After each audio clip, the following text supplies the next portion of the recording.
1907 yn Nhrawsfynydd, Sir Feirionnydd.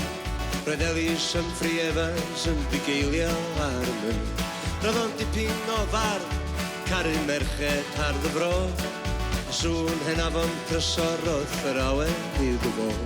Ond ar fore o'r ochefro, dyn o'r orfodaeth at y ffarm.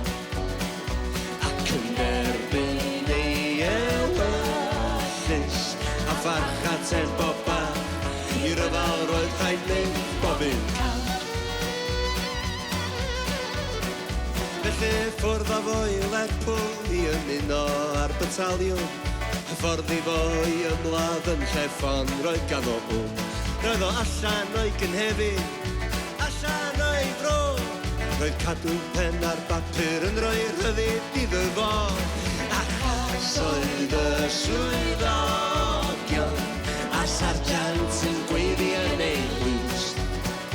Am barddoniaeth yn efo, holl anhegwch, ei awen oedd y gryf a byw yn ddiws. Felly penna fyny hogiad a chi'n barod ac yn iad i hwylio i wlad arall a cwffio dros eich gwlad. Mae'r gyna yn eich dwylo a mae'r gelyn ochr draw. Peidiwch a'ch yn hyrfyn, gewch chi fedal yn eich llaw.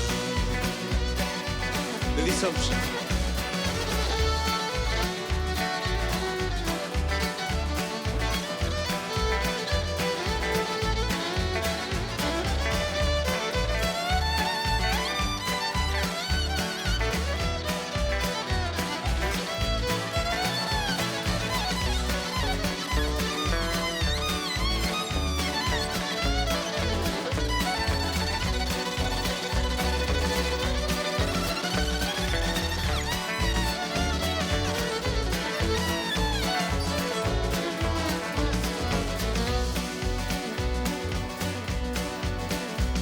Dydd ola o'r ffenna, yr hogian y ffosu, galw o emosiynau a hiraeth yn y pryd.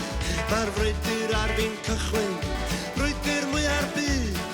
Be ddaw o hyn gofynwyr, rei hwyr mae rhaid i fynd a mewn a hwyr hyn lle o frwydriadau mwg ac yn y gwych.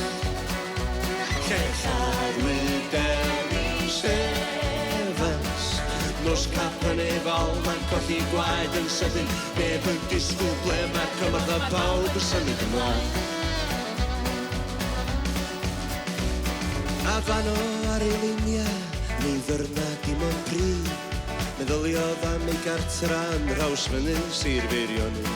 Ni clywodd mwy yr arfa, mae sŵn tancia trwm. Dim ond sŵn Hedd Prysor, canu yn y cwm.